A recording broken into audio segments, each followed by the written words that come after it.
Muy buenas tardes a todos. Un momento. Bueno, es un placer estar con todos ustedes esta tarde por dos motivos.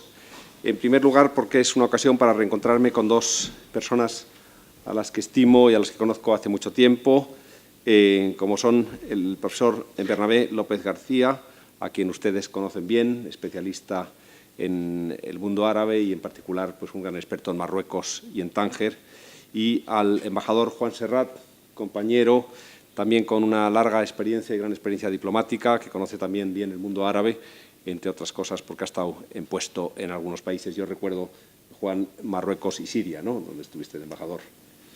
Y el segundo motivo por el que es un placer estar con ustedes hoy es porque van a presentar el libro Tánger, 1916-1924, radiografía de la ciudad del Estrecho en vísperas del Estatuto. El título lo dice todo, es realmente una radiografía, una visión personal de su autor, que es abuelo del embajador Juan Serrat, es Francisco de Asís Serrat y Bonastre. No me voy a extender porque ellos van a hablar del libro, del autor, de Tánger, ampliamente, sino simplemente decirles que el libro me ha parecido extremadamente interesante, tanto para quien se interesa por las relaciones internacionales o por la historia, como simplemente para quienes tengan, como seguro les ocurre a ustedes, interés, curiosidad intelectual y ganas de pasar un buen rato, porque el libro está lleno de viveza, de ingenio e incluso de un humor socarrón que va a divertirles mucho. Sin más, les cedo la palabra. En primer lugar, ¿cómo lo hacemos? Primero, el profesor Bernabé López García se va a dirigir a ustedes. Muchas gracias. Bueno, buenas tardes. En una tarde peculiar de la historia de nuestro país, venimos a hablar de un catalán, Francisco Serrat y Bonastre, autor de estas memorias que forman parte de un compendio vastísimo de memoria que redactó al final de su vida sobre su trayectoria diplomática y vital desde sus diferentes puestos en la diplomacia y desde su exilio en los últimos años de su vida en Suiza. Voy a tratar de hablar del libro, de la estructura del libro, de la significación del libro, de cómo el libro o estas memorias llegaron a mis manos y la posibilidad de editarla. Y a continuación, Rocío Rojas Marco, no solo gran conocedora de la ciudad, sino enamorada también de esa ciudad mítica de Tánger, hablará de un Tánger posterior al que vive Juan Serrat, porque como dice el título que le he puesto al libro, radiografía de la ciudad del Estrecho en vísperas del Estatuto. El Estatuto es el que conforma una ciudad internacional que sueña con ser el Montecarlo del norte de África, pero eso vendrá después. Y precisamente para situar esa ciudad, Rocío Rojas Marco va a hablarnos y concluirá el acto con la semblanza de su abuelo, del autor de las memorias, el embajador Juan Serrat. Me parece, por tanto, yo me voy a centrar en ese Tánger antes de su mito, que es el Tánger de esos años, que van desde que es un villorrio, según lo describe Edmundo de Amicis a finales del siglo XIX, en una visita que hace a propósito de una embajada a la que él acude como escritor. De Villorrio se va transformando en una ciudad internacional, aunque internacional siempre fue Tánger, en la medida en que desde finales del siglo XVIII el monarca alauí Sidi Muhammad Ben Abdallah, confina a los representantes de las distintas naciones que tienen relaciones con Marruecos, los confina en Tánger precisamente para evitar un contagio, un contacto demasiado directo entre una población muy aislada, como había sido la marroquí desde tiempos antiguos. Ni siquiera perteneció al Imperio Otomano, fue un imperio aislado. Aislado no quiere decir desprovisto de relaciones exteriores. Marruecos fue el primer país que reconoce a los Estados Unidos y eso lo tienen a gala tanto los unos como los otros. En cualquier caso, ciudad internacional ya lo era, pero esa internacionalidad le va a venir por un estatuto en el que Francisco Serrat, a pesar de ser el hombre que más conocía Tánger desde adentro en la época de Primo de Rivera, en 1923 todavía está impuesto, pero él queda, yo diría que marginado, quizá por mezquindades de compañeros de la carrera, pero marginado de la negociación muy mala que se hace con británicos y con franceses en París en los últimos meses del año de 1923. Todo eso lo narra en el marco de una memoria muy bien estructurada en las que, digamos, en las que se habla de la ciudad, se habla de los personajes, se habla del ambiente y se describe todo ello con una fina ironía, con un estilo literario de calidad, etc. Pero creo interesante contar cómo y por qué llegó a mis manos la posibilidad de hacer la edición de estas memorias. Memorias que, como digo, forman parte de lo contará Juan Serrat en su intervención, de una extensísima producción privada. Únicamente hay editadas otra fase de su vida, la fase en la que Francisco Serrat y Bonastre fue protoministro de Franco en su primer gobierno de Burgos entre septiembre de 1936 y creo que febrero, marzo de 1937. Un breve periodo de tiempo al que hará referencia Juan Serrat. Él también, Juan Serrat, nos contará también precisamente las vicisitudes con Ángel Viñas, que fue el que editó esa parte de la memoria de guerra civil de Serrat. Y precisamente Ángel Viñas, que conocía la extensión de las memorias,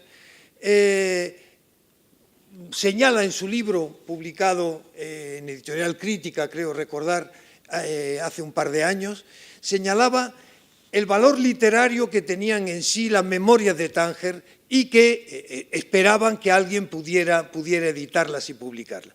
Y fue Ignacio Rupérez, amigo de Ángel Viñas y amigo de Juan Serrat, quien me localizó para que Ángel Viñas pusiera en mis manos los 300 folios mecanografiados por el propio Serrat que corresponden a el trozo tangerino de memoria, que es un poco, es decir, empieza un poco antes, empieza en 1913, pero él no está en Tánger todavía, aunque hace un viaje a Marruecos, puesto que él lo encargan en el Ministerio de Asuntos Exteriores, lo encargan, después de haber tenido varios puestos en el extranjero, lo encargan de la sección de política que estaba especialmente centrada en algo que empezaba por entonces, que era el protectorado de España en Marruecos.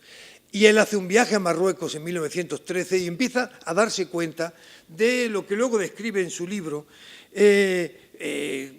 y que es o que va a ser durante un cierto tiempo la política marroquí española. Él la califica de sangría y derroche, habida cuenta que en un primer momento no hay todavía presupuestos organizados, hay una liberalidad enorme en el manejo del dinero y intenta poner orden precisamente en lo que luego va a ser la política, digamos, la política. En lo que no logra poner en orden, por decirlo de alguna manera, es precisamente las relaciones entre Tánger y Tetuán, Tetuán siendo la capital del protectorado español en Marruecos, dos ciudades que viven, a pesar de que Tánger es siempre el sueño de todo militar de Tánger para escaparse a esa ciudad que empieza a moverse y que empieza a ser una ciudad, mientras que Tetuán no pasaba de ser una ciudad muy provinciana en estos arranques del protectorado, pero sin embargo el recelo de los militares con respecto a Tánger, esa especie de mirador, Serrat le llama barómetro donde se reflejaba el estado de ánimo de todo Marruecos, a Tánger, una ciudad que empieza a tener ya vida, que empieza a tener colonias extranjeras, fundamentalmente la colonia española, la más numerosa, y a la que describe muy bien a lo largo de su libro. Los dos puntos importantes, desde mi punto de vista, del libro, son que, por una parte, es un juicio sobre la política marroquí de España visto desde la génesis y desde esa atalaya tangerina, ese mirador de excepción que es Tánger. Y un segundo punto importante es que, el título del libro lo dice, es una radiografía de la ciudad del Estrecho en esos años en la que se prepara ese mito de ser el Montecarlo del norte de África, que no llegó a serlo nunca. El mito sí que lo pone por encima de Montecarlo, pero como otras ciudades del ámbito mediterráneo, como Alejandría, vive y vivirá durante largo tiempo y sigue viviendo de su mito. La política marroquí, desde el ministerio, la ve, como he dicho, como sangría y derroche, y él trata de atajar ese talismán del crédito ilimitado del que gozan los militares y introduce una serie de rebajas. Yo me permito hacer un comentario en el libro. Si acaso ese dicho del tío Paco con la rebaja viene o no viene de las habladurías que había en el propio Ministerio de Asuntos Exteriores a propósito de un sobrino de Serrat, muy pedante, sobrino también sobrino o sobrino nieto de Juan Valera, que había sido un gran diplomático y una persona emblemática en el Ministerio, sobrino político, del Ministerio de Asuntos Exteriores, que se pavoneaba de ser sobrino del tío Paco. Y el mote que le pusieron al pedante fue, ya viene el tío Paco, el del tío Paco con la rebaja. Bueno, no sé si será así el origen del dicho, porque nunca creo que los orígenes de un dicho puedan estar, y probablemente en toda la familia habrá quien pueda contar una anécdota de tipo similar. En cualquier caso, lo añado en el anecdotario del propio libro. Lo que insiste Serrat en todo su libro es que Tánger se negoció mal ya desde los orígenes del protectorado, quedó mal situada, mal definido su papel en las negociaciones franco-españolas del Tratado de noviembre de 1912, y eso, digamos, lo marca a través y a lo largo de toda su historia. No digamos cuando en plena dictadura ya de Primo de Rivera, no plena, en los comienzos de la dictadura de Primo de Rivera, empieza en septiembre, y las negociaciones en París se hacen en finales de 1923, por tanto, apenas 3 meses después de la llegada del dictador al gobierno de España. Serrat queda marginado y es otra ocasión también para que el estatuto nazca con una impronta francesa muy fuerte, que fue, al fin y al cabo, la larga lucha, que cuenta muy bien en su libro, la larga lucha de su mandato en Tánger, la larga lucha contra la hegemonía francesa en los ámbitos del control de la propiedad, el paso de la propiedad del Maccén a la propiedad privada, fue siendo acaparado de manera potente por Francia, país que naturalmente desde Rabat controlaba Tánger, mientras que Tetuán se quedó sin poder tener influencia de Tánger sobre Tánger, que quedó con una vinculación más directa desde el punto de vista diplomático español con Madrid. Hablaré muy brevemente, ya para terminar, de algunos aspectos de cómo está construido el libro. Y el libro está muy bien construido, aunque se lee de una manera muy amena, como un buen libro de memorias, pero tiene su parte dedicada para arrancar a las instituciones en la ciudad, donde se describen esas instituciones que desde décadas, muchas décadas antes de la llegada de Serrat, organizaban la ciudad. La ciudad tenía su propia municipalidad, a manera de municipalidad, que era su consejo sanitario y la comisión de higiene, que controlaban los cónsules y le daban, le querían dar la apariencia de ciudad moderna, bien organizada, etc. Y naturalmente nos describe, como digo, quiénes intervenían y quiénes componían en todo ello. Habla de las colonias extranjeras, con sus organismos, con sus empresas, sus instituciones. Empieza por la española, naturalmente, en donde cita a los personajes más relevantes. Es implacable a la hora de definir algunos de los personajes más famosos. Al padre Betanzos, que será un metomentodo, pero con gran importancia en décadas posteriores. En ese momento tenía un papel secundario porque había un obispo por encima de él, pero sin embargo empezaba ya a tener un cierto carisma en los diferentes ámbitos y ámbitos de la ciudad. Manuel Peña, el constructor y propietario del Teatro Cervantes, sobre el que tiene unas palabras no demasiado amables, le reconoce hombre despierto para los negocios, pero falto de cultura y de carácter. Alberto España, el autor de la pequeña historia de Tánger, y periodista novel y joven en el periódico El Porvenir, en la época en que llega, más o menos, que llega poco antes de que Serrat a la ciudad, y que luego tendrá, digamos, un peso significativo en la historia de la ciudad. Él lo trata relativamente bien, aunque dice de él que hubiera sido mejor para un periódico de oposición que no para un periódico oficialista, en donde hay que contemporizar las cosas, y eso no se le daba del todo bien.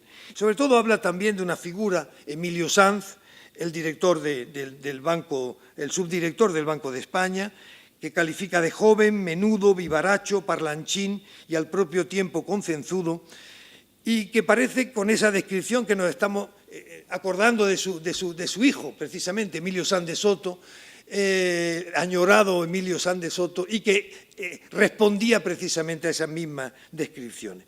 Todos ellos tendrán un papel cuando Tánger se vea inmersa en esa momento crucial de la historia española de la Guerra Civil, cada uno optará por un bando, cada uno de estos personajes que él describe optará por un papel definido y determinado, y es interesante ver años antes cómo se configura, cómo son percibidos por el propio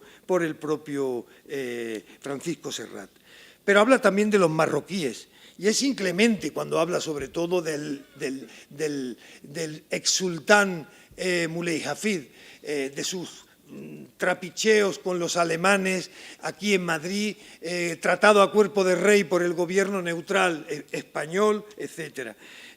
Habla de otros personajes depredadores del patrimonio marroquí, al fin y al cabo, como puede ser el Menebji o como puede ser el propio Tazi, el naib en aquella época y que luego se convertirá en el mendub de la ciudad.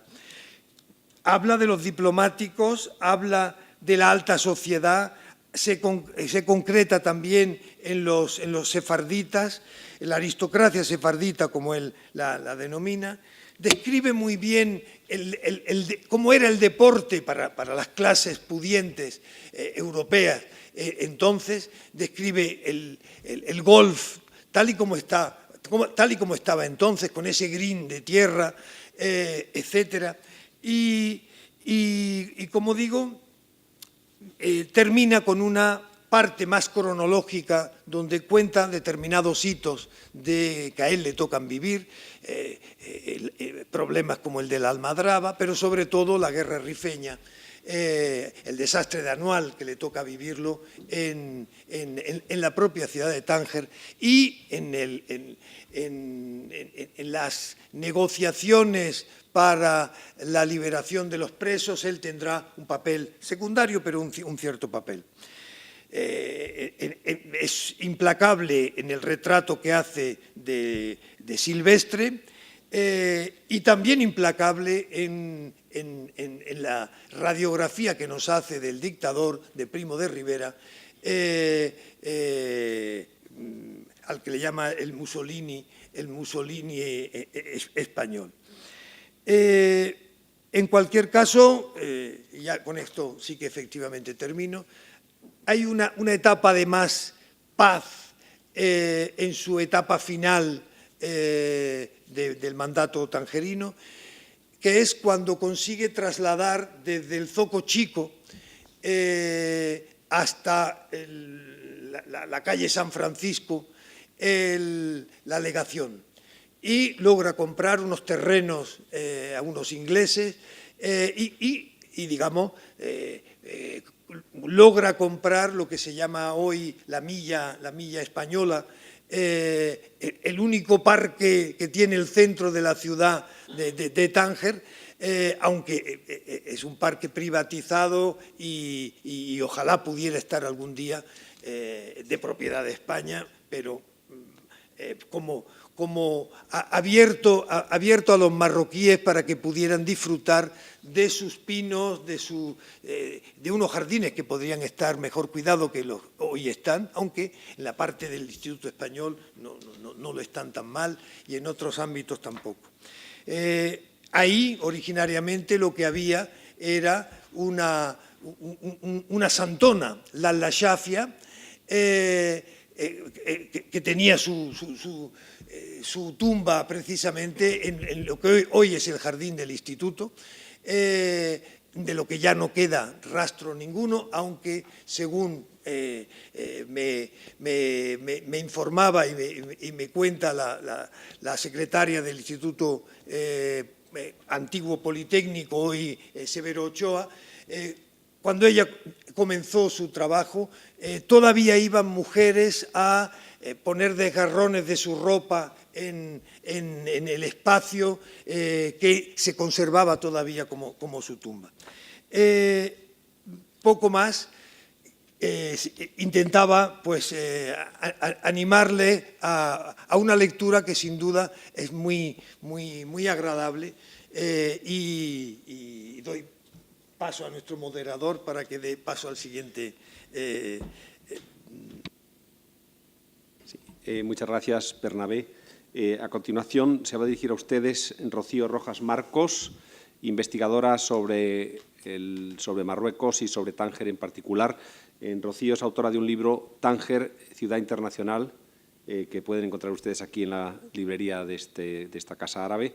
Sin más, Rocío, tienes la palabra. Muchas gracias. Muchas gracias.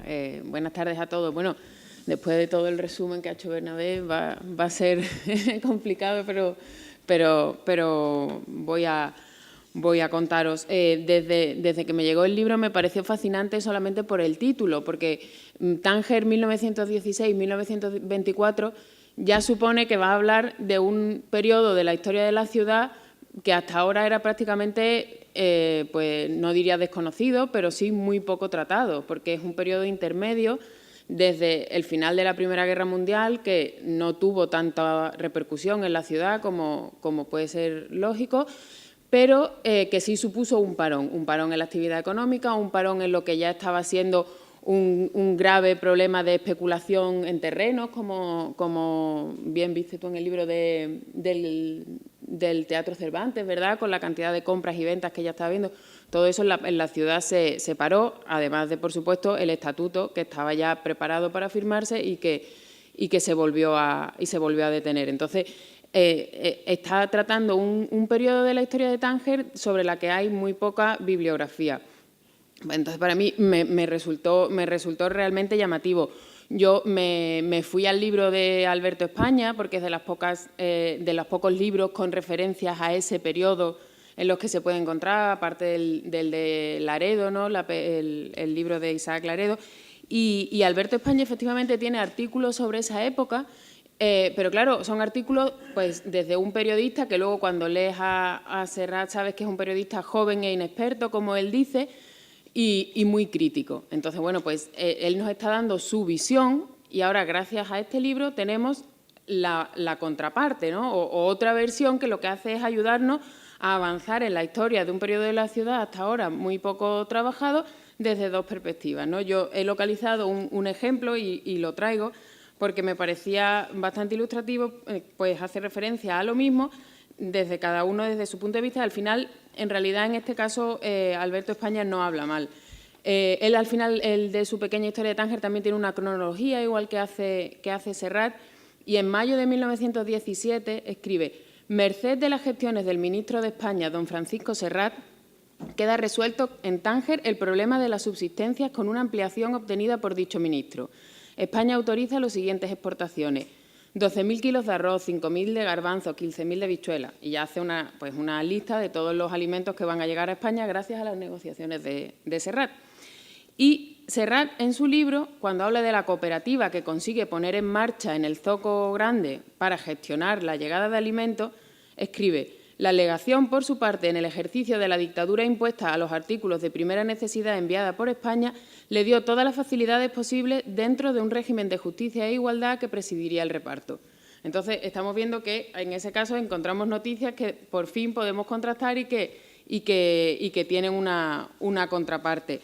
Eso desde el punto de vista pues, de detalles sin importancia como este, pero a mí me parece, por ejemplo, muy significativo la estructura que hace de toda la organización de la ciudad, porque la hace él estando dentro y su criterio es pues, de tratar a cada cual conforme lo va conociendo. Entonces, no se casa con nadie, a pesar de ser unas memorias que podían ser más o menos subjetivas, y de hecho lo son, como es normal.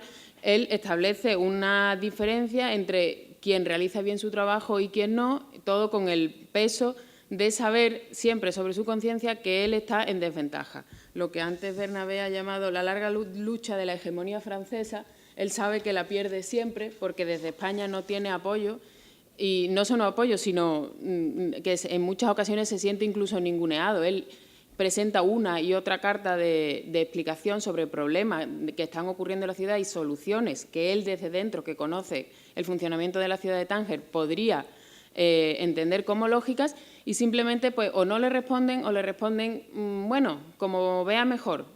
Como vea mejor, entonces tengo que tomar la decisión yo.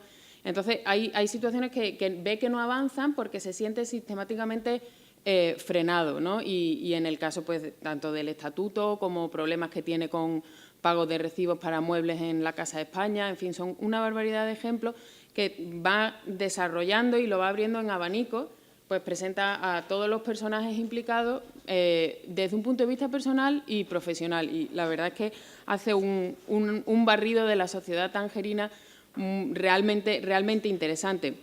Interesante hasta el punto de que habla, por ejemplo, del embajador ruso, Wołowski. Pues la verdad es que yo en ningún libro, ni en español ni en inglés, he tenido yo acceso a una presencia de los rusos con importancia en la ciudad. Sé que Blatna tiene un par de libritos que sí habla de los rusos en Tánger, pero es una cosa muy pequeña, no hay mucha bibliografía sobre ese tema, y él de pronto le dedica pues bastante, unas páginas extensas a este asunto. Pero claro, ¿por qué? Porque vuelve a ser el mismo tema. Se ha dado cuenta que los votos de Rusia en cualquier decisión que haya que tomar en la Asamblea como órgano de gobierno van para Francia, porque Francia es el que está pagando al final el sueldo de ese señor, pues porque él desde 1917 ya no representa a Rusia, pero sigue allí ejerciendo el papel, pero lo sigue allí ejerciendo porque Francia lo está pagando. Entonces, claro, se está dando cuenta que al final van siendo minoría conforme avanza el tiempo, y ahí llega hasta el punto de frustración que siente cuando en el 23 y 24 se están llegando a las conversaciones para la firma definitiva del acuerdo y a él ni lo llaman, porque sabe porque tal vez eso, lo que decías antes, eran rencillas internas, o saber que era la persona que sabía qué es lo que había que hacer y que sabía dónde había que parar o dejar de ceder, porque eran terrenos ya ganados que en 10 o 15 años se habían ido perdiendo en la estructura y en la presencia española de la ciudad. En cuanto a las referencias que hace a personajes que están dando vueltas por Tánger, a mí me parece peculiar el tratamiento que le da al periodista Walter Harris, por ejemplo. Pues Walter Harris siempre en la historia de Tánger es una persona casi mítica, pues desde su secuestro por Raisuni, su presencia en las grandes casas que tiene en la ciudad. En la iglesia anglicana sigue estando su tumba cuidada y muy bonita y siempre tiene flores. Es una persona a la que le mantienen la memoria. Y en cambio, Serrat habla muy mal de él. Yo luego, pensando sobre sus explicaciones, las comprendo. O sea, un señor que ha estado 30 años manejando la política oculta, no se sabe si de uno o dos bandos, pero en cualquier caso, ahí tirando de los hilos, no podía ser ningún santo. O sea, que realmente algo de verdad tiene que tener. Pero es el único que realmente y abiertamente habla, por ejemplo, de que se cree que él organizó su propio secuestro. Yo, tal cual, con esas palabras no lo había leído nunca. Se podía suponerse, porque de hecho tras su secuestro Gran Bretaña dijo que no volvía a pagar un solo rescate más, por lo que debió darse cuenta de que el dinero fue directamente al secuestrado. Y me parece pues cuanto menos curioso, sobre todo porque, por ejemplo, en 2014 Goytisolo escribió un pequeño librito, un inglés en la corte del sultán se llamaba, y él sobre todo hacía alusión a las reflexiones que hace Walter Harris en su libro Morocco That Was, que, bueno, pues como habla del sultán Abdelaziz, de sus asesores, de sus visires y demás. Y en ese libro Harris dice que los visires hacían que el exsultán gastase cantidades desproporcionadas de dinero en tonterías y en simplemente juguetes, bicicletas o cualquier objeto que viniera de Europa a precios desorbitados. Pero en cambio Serrat, al contar la historia, acusa directamente a Walter Harris y al Caid MacLean de ser los que hacen que él lo compre. Entonces, claro, de pronto ilumina a un personaje de otra manera, ¿no? Y lo ilumina de una manera muy interesante o muy tangerina, diríamos, ¿no? Porque le da una nueva perspectiva. A mí me gusta mucho el enfoque que... Hay dos frases que yo creo que resumen su idea de la ciudad, que las tengo aquí, que resumen su idea de la ciudad. Y la primera que escribe, dice: ningún país civilizado podría subsistir en un régimen tan desbarajustado. Pero Tánger no era un país civilizado y, por tanto, estaba indemne de las leyes políticas, y el hecho es que subsistía. O sea, esa frase yo creo que resume toda la historia de la ciudad de Tánger a lo largo de todos los años previos a la internacionalización y posteriores, ¿no? Porque ese país no civilizado es lo que hace que, de una manera orgánica, la ciudad fue siempre funcionando. Y en contraposición a eso, casi, porque bueno, le da una de cal y una de arena, y jugando con esa hipérbole y esa exageración mitificadora que se tiende a hacer de la ciudad por el hecho de ser un paraíso perdido, un paraíso perdido, como ya no hay referente directo al que aferrarse, pues se tiende a mitificar, ¿no? Y eso la literatura lo ha hecho muy bien a lo largo de todos estos años, y esa es la imagen que de Tánger ha trascendido. Yo pienso que aunque sea la mitad de verdad, tiene que ser, porque si no, no tiene sentido, ¿no? Y hace 1 año y medio compartíamos una mesa sobre literatura tangerina, aquí en Madrid también, Bernabé y yo, y yo dije que la estructura política de Tánger venía a ser parecida a la Asamblea de Nobles de la República de Venecia. Y vale que puede ser una cosa muy exagerada, como ese día estuvimos hablando, pues una desproporción, porque a lo mejor no es comparable, pero sí son equiparables a la estructura de 2 ciudades independientes, y con la Asamblea de Nobles equiparable a la Asamblea de Diplomáticos y una estructura de gobierno autónoma. Y ahí era donde yo quería hacer referencia, pero leyendo en las memorias de Serrat encontré una referencia que es mucho más exagerada todavía y que me pareció pues, que cargada de esa ironía que caracteriza todo el libro, ¿no? Y es que dice: el tiempo y el espacio lo redimen todo, y así como Roma, nacida de un asilo de malhechores, llegó a ser el más grande de los imperios, Tánger, por la misma ley natural, puede borrar el pecado original. O sea, Tánger se convierte en un imperio que perdona el pecado original, ¿no? Entonces ya me pareció una comparación absolutamente desproporcionada y genial, porque al final es verdad que es lo que hizo la ciudad a lo largo de muchos años. Todo el que quería huir o quería reinventarse aparecía por allí y ya está, ya se acababa, empezaba de cero y ya no había pecado, ¿no? Se podía reinventar a sí mismo, y me pareció que lo expresaba de una manera realmente acertada. Por último, a mí me gusta mucho la ironía con la que escribe.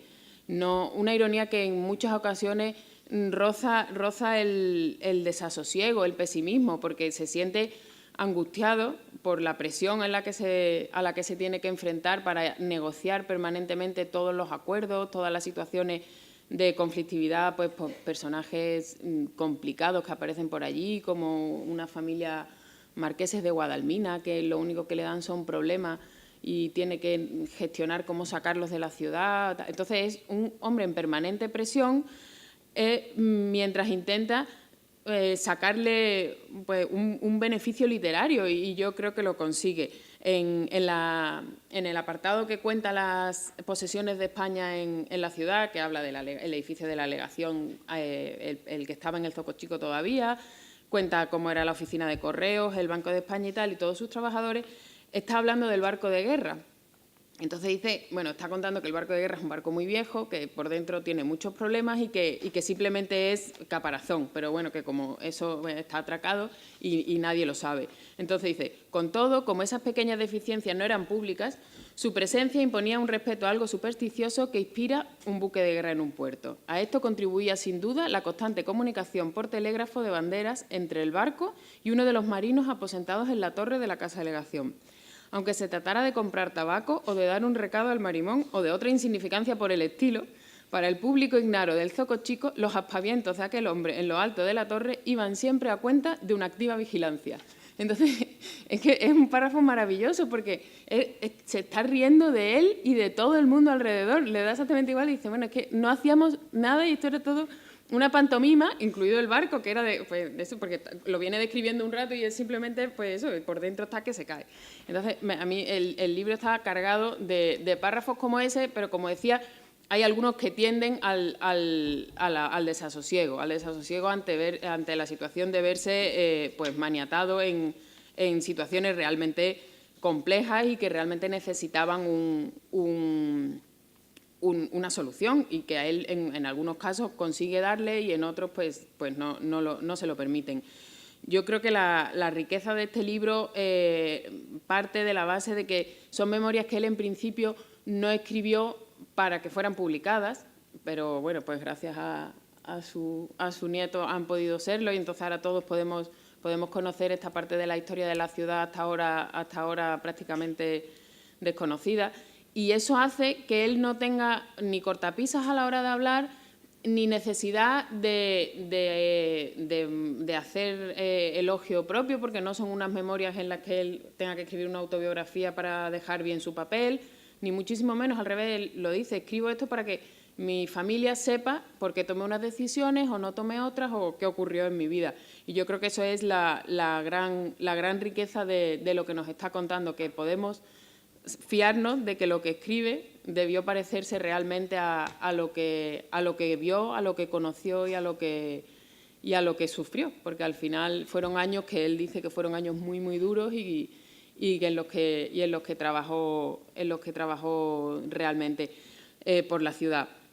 Y yo creo que su gran legado, aparte de estas páginas para la ciudad de Tánger, es el haber conseguido llevarse la legación a lo que ahora es el consulado y toda la milla española en la ciudad. Eso va a quedar siempre para la historia de la ciudad. Yo la verdad es que no sabía que era él el que hizo el traslado, pero las páginas que le dedica a la nueva sede y cómo fue construyendo el edificio, incluso habla de las gallinas a las que cuida.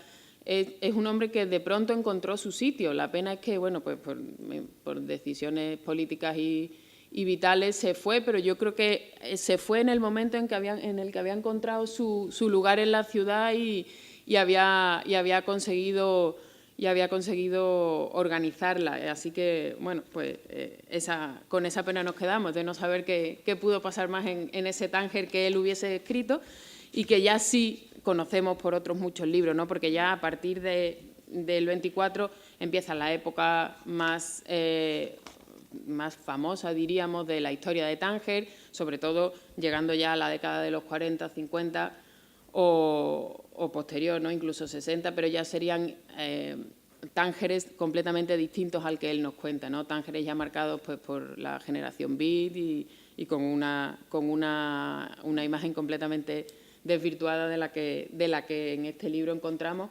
y que ha sido realmente un hallazgo. Así que, bueno, espero que lo disfrutéis como lo he hecho yo. Muchas gracias, Rocío. Antes de pasar al turno de preguntas, nos va a dar algunas pinceladas sobre su abuelo, Juan Serrat. Muchas gracias, Juan. Tienes la palabra. Muchas gracias. Yo quiero ser breve porque realmente no quiero cansarles. Agradezco en primer lugar a la Casa Árabe esta oportunidad de hablar sobre un tema que me es muy querido y todo el mundo entiende por qué. Agradezco a Bernabé, al profesor Bernabé, la excelente presentación que hace del libro. Ahora hablaré del libro.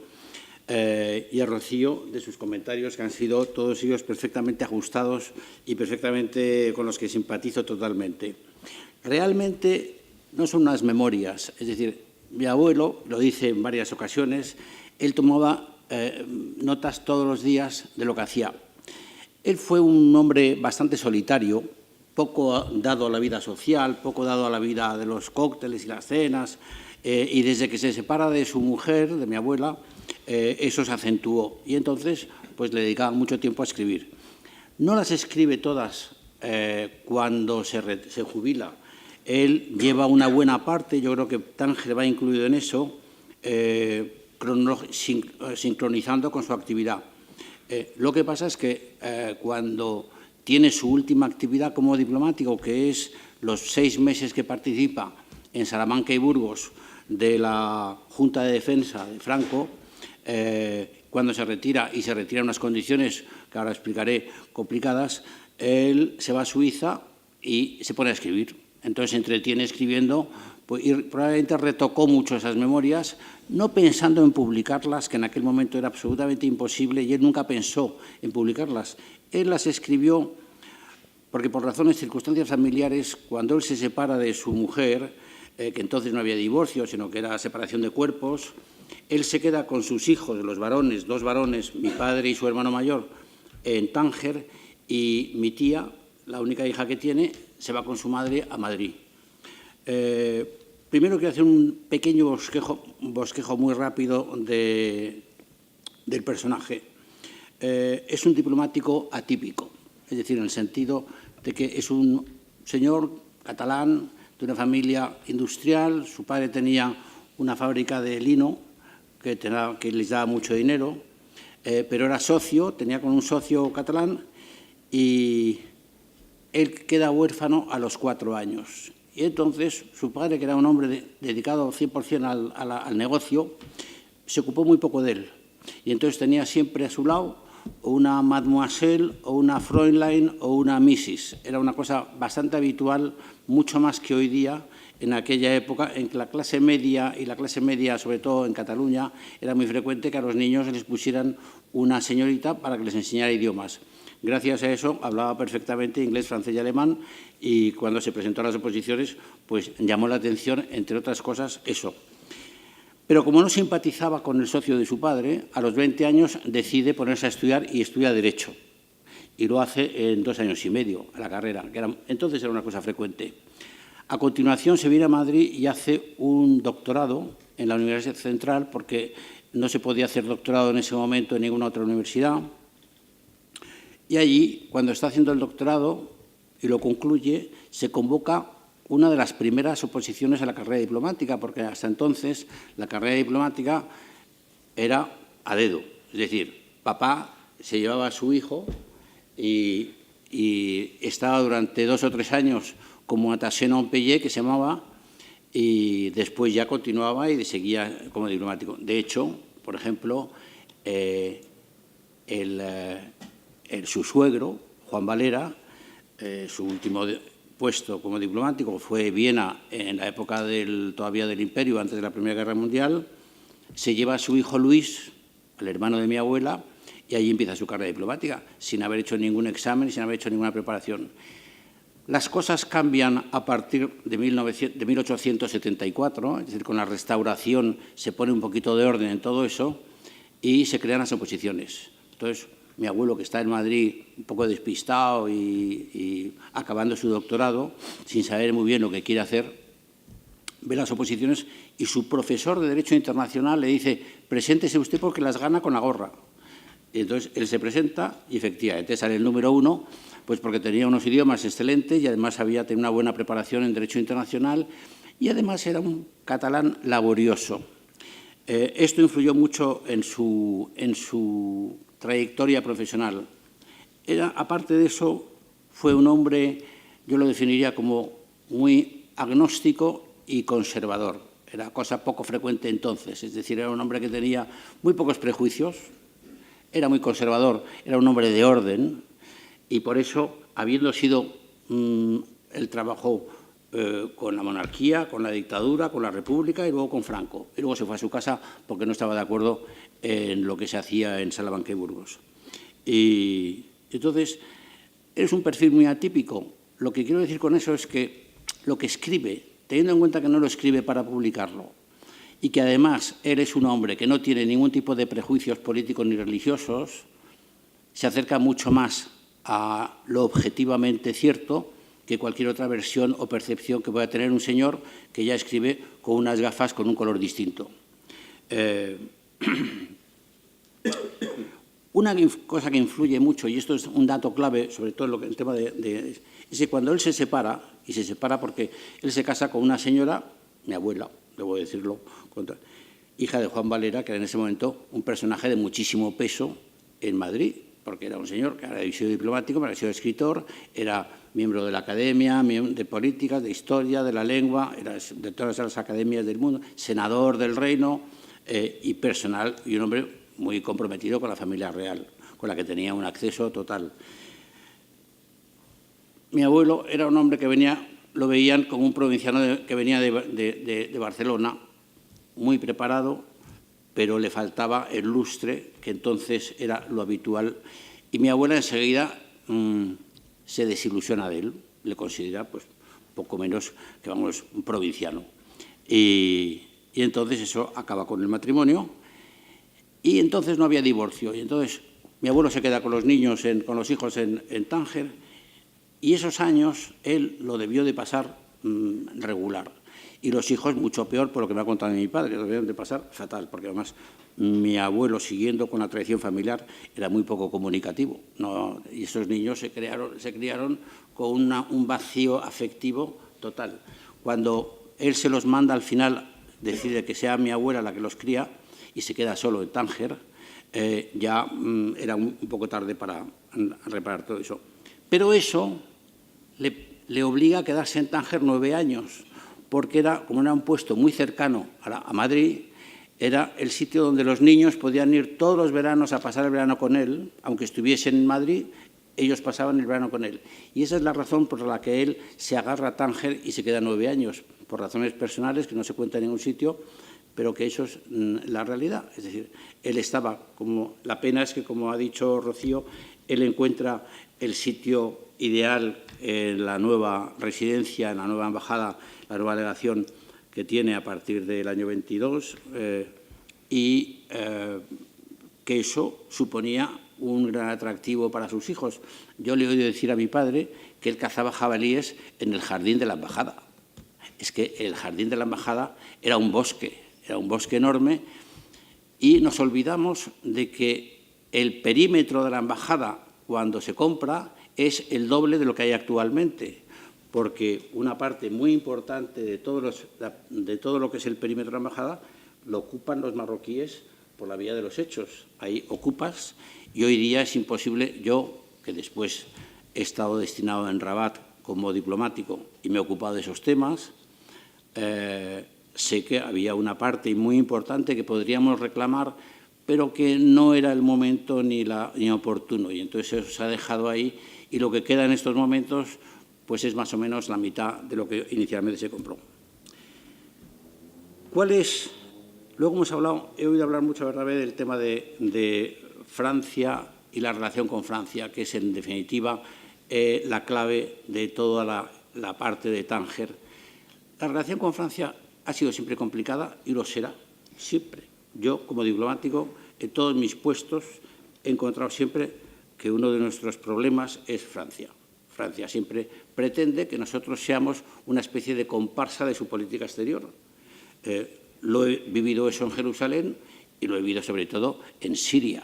Bueno, en Marruecos no hablemos, en Marruecos...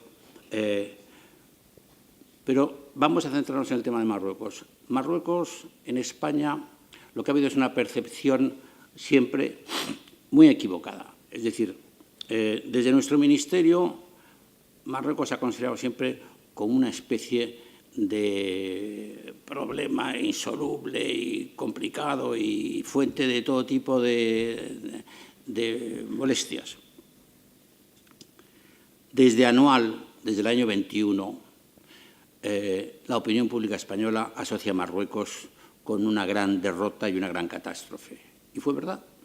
Es decir, el error, como cuenta mi abuelo en su libro, fue del general Silvestre, de su nombramiento al margen del comisario general, que era un señor muy competente, y en esto, obviamente, y lo dice mi abuelo en su libro, el responsable es el rey. Y, de hecho, la dictadura del año 23 no se puede explicar si no es el expediente Picasso, y que conducía inexorablemente a depurar esas responsabilidades. Esa percepción de Marruecos como un problema complicado hace que a él, en su momento, se lo encomienden en Madrid, pues porque era un hombre muy trabajador y muy meticuloso, y luego lo mandan a Tánger por la misma razón. Es decir, porque hacía falta, era un problema técnico en el que no se podía tener a un diplomático diletante, de los tantos que había. Téngase en cuenta, y lo cuentan en sus memorias, no en esas, pero en otra parte, que cuando él ingresa en el servicio diplomático, más del 50% de los miembros del servicio diplomático eran títulos con patrimonio, que no se dedicaban a la diplomacia porque necesitasen vivir de algo, sino simplemente porque era una actividad bien vista y en aquella época remunerada. Hay todo su periodo, todo el periodo que él está en Marruecos, como ha dicho Bernabé, él tiene que pelear con la tendencia al abandonismo, es decir, y sobre todo después de Anual. Marruecos fue altamente impopular en la opinión pública española. No olvidemos que la Semana Trágica de Barcelona se organiza por un embarque de tropas para Marruecos. No olvidemos que anual mueren 10.000 soldados españoles, más los que se hicieron prisioneros, y cuenta un poco la historia de las negociaciones en las que hubo que pagar 4 millones de pesetas de los de entonces Abdelkrim para eso. El norte de Marruecos nos tocó a nosotros en por un desencuentro entre Inglaterra y Francia. En España no había vocación de ir a Marruecos, esa es mi opinión. Es decir, Inglaterra no podía consentir que Francia controlase el estrecho y por eso propone que sea España, que se asigne a España ese trozo. Como ha dicho también muy bien Bernabé, hay tres hitos, que son 1902, 1904 y 1914, que son los tres tratados, los tres borradores, o sea, las tres negociaciones con Francia. Mi abuelo es consciente y tiene un estudio del que cita Bernabé en su presentación, en el que dice que la gran oportunidad fue en 1902, todavía tuvimos algunas oportunidades en 1904 y luego el tratado de 1912 o 14, 12.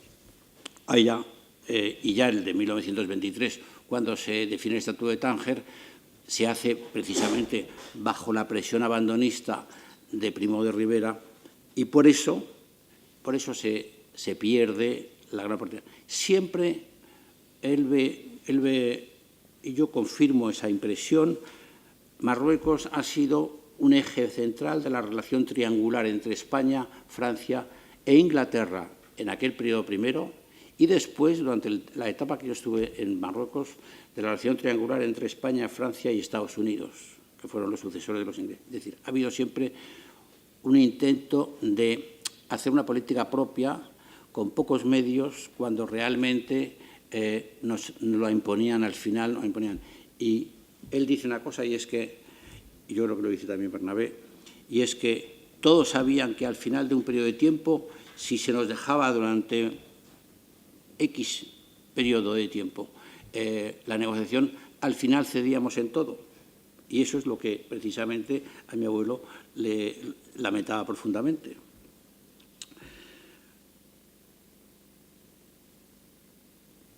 Y quiero concluir con una cosa que no es... O sea, mi abuelo ve en algún momento, y habla de ello, de las enormes posibilidades que hay para España en Marruecos, incluso en nuestra zona. Hace grandes elogios de Yodra, que era yo conocí mucho al nieto que es diplomático, que monta una empresa de transportes que funciona magníficamente. Hay grandes oportunidades que no siempre son aprovechadas y no se cambia la percepción nuestra sobre Marruecos hasta muchísimos años más tarde. De hecho, yo tuve la suerte de estar destinado en Rabat en los años 80, del 84 al 87, primero con Raimundo Bassols, que fue mi primer embajador, y después con Joaquín Ortega. Fueron ellos los que cambiaron esa percepción, porque lo que dominaba en las altas esferas en España era fundamentalmente una visión de los militares. Los militares, nuestros militares, con toda su buena intención, pero yo recuerdo que en el año 84 se hacía una cosa que se llamaba el PEC, el Plan Estratégico Conjunto, en el cual los ministerios de Tierra, Mar y Aire, porque entonces no había Ministerio de Defensa, había 3 ministerios, Cada uno de los ministerios establecía sus presupuestos en función de unas necesidades. Esas necesidades, obviamente, eran pues, de orden defensivo. Bueno, el PEC siempre identificaba nuestra mayor amenaza en política exterior con Marruecos. Cuando uno llegaba a Marruecos y veía el país, decía, pero bueno, ¿en qué cabeza cabe? Pero si aquí lo que tenemos es un mercado fabuloso, si lo que tenemos es un país que está deseando que vengamos. Cuando yo llegué a Marruecos en el año 84, los turistas españoles eran más o menos, ocupábamos el lugar de octavo, noveno, décimo, no sé. No iban los españoles a Marruecos, no habían porque la opinión pública y la prensa tenía un papel clave en eso, que era siempre dándole caña a Marruecos todo el rato, permanentemente era, yo me acuerdo en la embajada nuestra, era el problema número uno. Nuestro problema número uno eran nuestros periodistas, porque llegabas allí y decías, a ver, ¿qué problema tenemos hoy? Bueno, pues alguna crónica, alguna noticia importante, o ponía el rey de maricón para abajo o para arriba, lo que quieras, o decía que estaba robando. O sea, no había libertad de prensa, pero sí la había en ese tema. Y no hablo ya de los años 80 en que yo estaba y que ya había libertad de prensa. Realmente el problema crónico de nuestra embajada eran la prensa española. Eso se cambió con Raimundo Bassols, como digo, y con Joaquín Ortega, que tuvieron la habilidad de convencer a todo el mundo de que el PEC no estaba justificado, de que era lo contrario, de que en vez de tener un enemigo o una amenaza potencial, lo que teníamos era un mercado al lado con unas posibilidades enormes para las empresas españolas. Había muy poquitas empresas en Marruecos cuando yo llegué en el año 84. Cuando me marché, había docenas. Y cuando yo me marcho en el año 87, somos el segundo país que envía turistas a Marruecos. O sea, solamente por detrás de Francia. Después, en algún año, hemos superado incluso a Francia en el número de turistas que van a Marruecos. Es decir, quiero decir que la historia se repite, los ciclos se repiten. Bueno, el tema de Francia en Marruecos no ha cambiado. Francia ha sabido, después de la descolonización, crear una relación especial con Marruecos, una relación estrechísima, en la cual, obviamente, se sigue quedando con la parte del león. Ya no desde el momento en que estaban las empresas metidas en ello, pero sigue siendo un motivo de fricción. Cualquier diplomático, yo ya estoy jubilado, pero vamos, la gente joven que va a Marruecos, yo lo considero una magnífica escuela para nosotros, porque sigue habiendo fricciones en esa relación triangular que he dicho que es fundamentalmente España. El tema de Perejil, cuando se estudia en detalle y con un cierto conocimiento del tema, te das cuenta de que es el último episodio en esa relación triangular. Muchas gracias.